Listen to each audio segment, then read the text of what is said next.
It was 6:30 p.m. when Chris arrived at the Washingtons' house in his dad's green 1950s Cadillac. He regretted the decision to take this job. He had work that needed to be finished, and on top of that, he now had to take care of some kid he barely knew. Money was the only upside to this. Still, he'd prefer being covered in sweat after mowing the lawn on a hot summer day and receiving a pay from that, rather babysitting an annoying, intolerable little brat and receiving chump change. Money was an important factor to Chris. He was getting closer and closer to graduating high school. That's if he could pick up his grades. That meant he would soon be going out into the real world, having to pay rent for an apartment and getting a decent job with a decent pay. He hated thinking about it. His grades, his future, the weight of expectations he had to live up to when compared to his brother. He tried not to think about it. He got out of the Cadillac and put the keys into his pocket. A pack of cigarettes was stuffed in his backpack, along with his homework and school books. He greeted the Washingtons and reassured them that their kid was in safe hands. They would be gone for most of the night.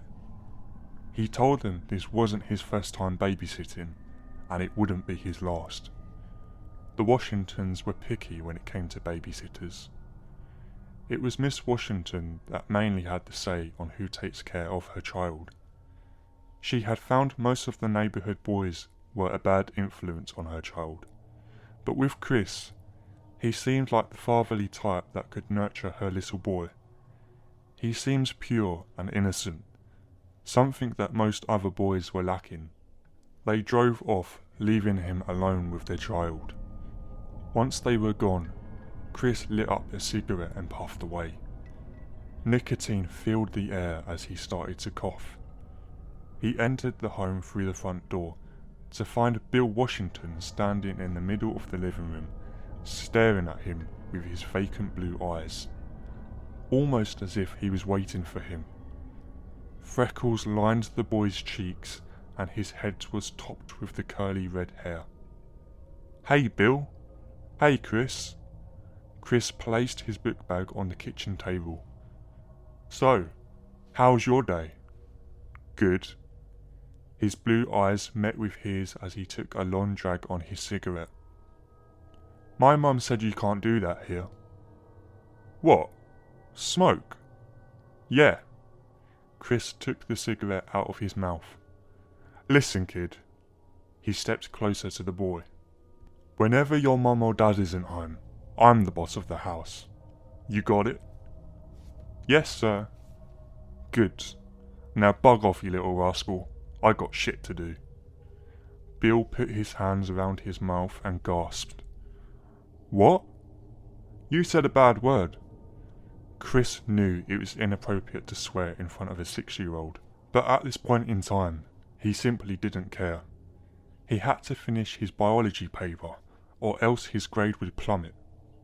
He also knew his bitch of a teacher wouldn't take the paper if it was turned in late. "Yeah? So what if I said a bad word? People say bad words when they get angry or frustrated."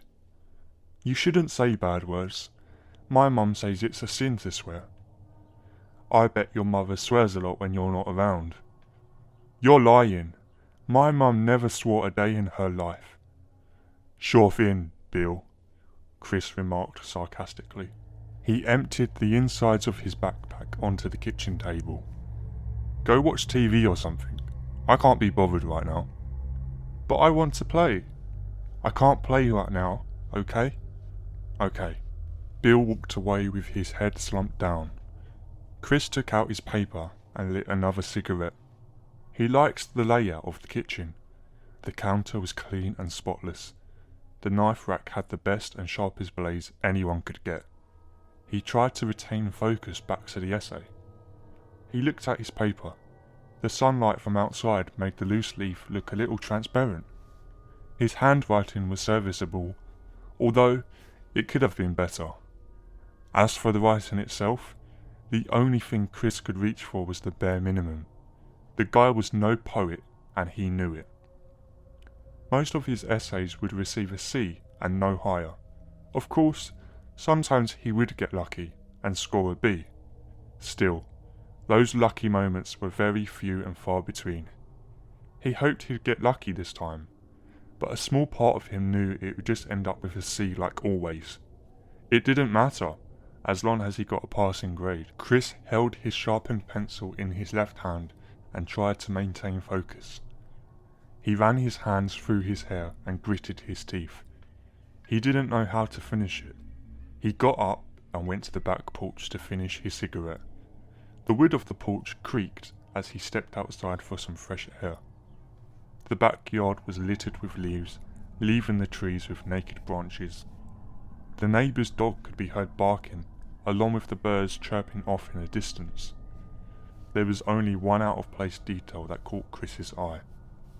Once he noticed what it was, his cigarette dropped from his mouth. A feeling of disgust kicked in as he walked towards it. A squirrel's decapitated body laid there decomposing slowly. Dried blood decorated the leaves surrounding the corpse. The poor thing's head was nowhere in sight. Chris picked the poor thing up by the tail, and damn, he tried best to refrain from gagging, or throwing up for that matter. Luckily, he managed to get to the trash without puking up his lunch all over the grass. He got back into the house to find Bill sitting peacefully at the table, drawing with crayons. As he stared at the boy, he had found himself missing the simpler days of being a kid. As a kid, you didn't have to care about when assignments should be turned in on time, or when the tardy bell rang. That was something Chris admired about Bill in that moment. All he needed to care about was his crayons and his drawings. "What you drawing, little buddy?" "Miss Mittens." "Who's that?" "It's the kitty cat down from the street." "Okay. Do you like my drawing?" He turned over the paper to show a poorly drawn cat. "It's great, Bill." "Thanks." He gathered up his crayons and went upstairs to his room. If only he could be a kid again, Chris thought. He got back to the table and looked down at his essay paper. "I can write this," he told himself. He sat down. "I've just got to focus." Chris held onto his pencil tight, almost to the point of snapping it in half. He put pen to paper and started writing out the last of his essay. When he was done, he laid back into his chair and felt his left hand ache. He was tired, stressed out, and just needed a nap. He slumped towards the couch and landed face first into the cushions. The softness of it made Chris feel like he was lying in his own bed. It was just like home. Chris soon dozed off. When he awoke, he found that the place stunk up by something terrible. The smell made his nostrils burn. He looked out the window to find out that it was pitch dark outside. The phone went off ringing and Chris ran to pick it up. "Hello?" "Hey Chris, how is my little Billy doing?" "He's doing just fine, Mrs. Washington." "Great. I'm just calling to tell you we're on our way home right now." "See you soon then. Bye." Thank fucking God, he thought as he hung up the phone. He just wanted to take the cash and leave. It wouldn't be much, but it would be enough for him. The day had already been too long. It was time to go home and rest. Chris went towards the table and looked for his biology essay. He went through the mess he had made for himself, and the essay was nowhere to be found. Fear rushed through his veins and panic mode was starting to kick in. He shuffled through the mess again, and still no paper. "What the fuck? I swear to God it was here," he muttered in frustration. The paper wasn't the only thing missing. The butcher knife was gone from the rack. Before he'd get back to searching for his paper, he had to check on Bill. "Bill! Bill!" he started to call out as he stepped slowly. "Billy!" The smell was getting worse and more vile each step he took. Once he got to the first step, he called out the boy's name one last time, and still no response. Chris inched closer to his door. He placed his hand on the knob and opened up. What Chris saw were horrors he never thought 6-year-olds were capable of. A squirrel's head laid by the colour drawing of the cat. Its dark, hollow eyes reflected Chris's image. Oh God! A pair of scissors lay next to the head. The edges of the blades were sparkled with drops of blood. The next thing Chris saw was a trail of ants leading to the closet door, where the smell was most horrid. He slowly opened the door and found the greatest horror of all. A huge mass of ants were feasting on the rotting corpse of a kitten. Chris was frozen at this point. He couldn't believe what he was seeing. Looking for this, Chris turned around to see Bill standing in the doorframe with his essay in the left hand and a butcher knife in the right.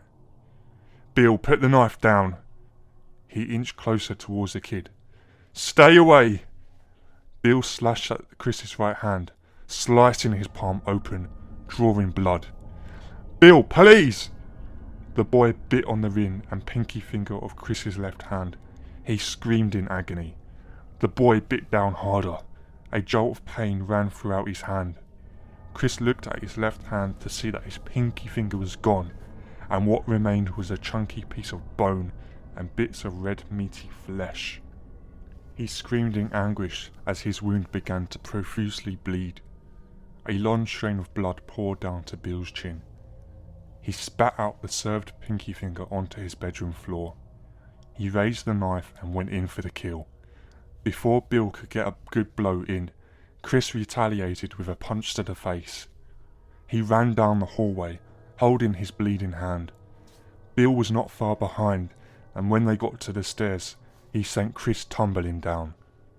Chris tried to get back to his feet, but then he felt something pierce the skin of his back. He fell again, then again, and again, and again, until the knife was impaled throughout his throat. His blood dripped from the tip of his blade. It was 10:30 when the cops arrived at the Washington house. Red and blue lights flashed upon the exterior of the house. The cops found bloody remains of Chris along with Bill. He was sitting in the backyard when they found him, petting the decaying corpse of Miss Mittens. Ants bit at his hands, but he had no reaction. He didn't even flinch. His hollow blue eyes stared into the flashing lights with no emotion. The cops put Bill into the car and drove away.